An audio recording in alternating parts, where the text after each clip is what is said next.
If you want to build muscle, burn fat, and just get in damn good shape, then click the link in this bio and learn how you can inquire about my online coaching. Now let's get to the video. If you want to get a stronger squat, then start doing pause squats. Pause squats are the exact same movement pattern as a regular squat, but the key difference is you pause at the bottom of the rep for a few seconds. Doing this has a few key benefits. One, it teaches you full control of the movement. You're forced to control the weight at the bottom of the rep, which is the hardest portion of the lift and is the portion that most people avoid by bouncing out of the bottom or just squatting too high. Getting stronger at the bottom portion of the squat will make your squat stronger overall. These few seconds in the bottom of the squat, also known as the hole, will allow you to feel what your body is doing. Where your weight is shifting, is your torso leaning too far forward, are you coming on your toes, are your knees buckling in, etc. This will allow you to adjust your form and nail down perfect squat technique with actual working heavy weights. 2, it trains your squat to be more stable. Pause squats force you to be more stable, rigid and tight in the bottom position of the lift. If you ever fail on a rep of squats, most likely it was in that bottom hole position. It's very rare to fail the squat on the upper 2/3 of the lift.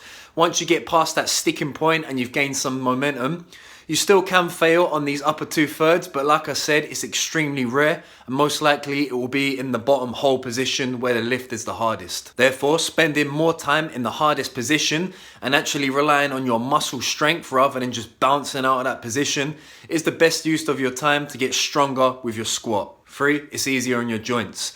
Bouncing out the bottom of the rep with heavy weights on your back is extremely stressful on your tendons and ligaments, and over time they take a huge beating if you squat like this.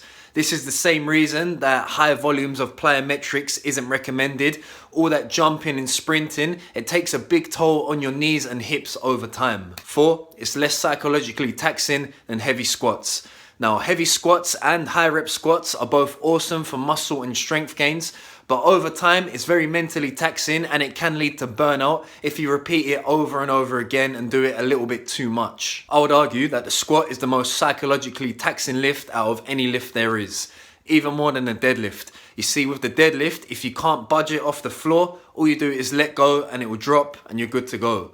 But with the squat, you can't do that. You're literally being crushed down with this bar on your back and you've either got to dump it back or if you're smart enough, you've used pins and you have to dump it on the pins. So a lot more can go wrong if you fail on a rep of squats with the bar on your back. Now, the reason pause squats are less psychologically taxing is because you're forced to use a lot less weight than you can squat with regular reps. But despite of this, you can still use weights that push you to near enough failure, but you're using a lot less load overall. So it's a lot easier on your mind and it's a lot easier on your nervous system in terms of fatigue. Now, how to actually do a pause squat, it's the exact same motion as a regular squat.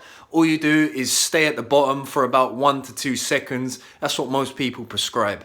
Personally, I stay at the bottom portion for about 4 to 5 seconds for the simple fact I have to use even less weight than I would on a regular pause squat for 1 to 2 seconds. But despite of using even less weight, because I'm still approaching failure, I'm still getting an adaptation response in my muscles, therefore still getting growth. Now, if you're going to incorporate pause squats in your routine, I would use them as either back off sets after you've already done your heavy squats, or if you're doing high rep squats, completely replace them with the pause squat. So that's all I have to say on that topic. Try it out for yourself and see you go from there. Until next time, peace.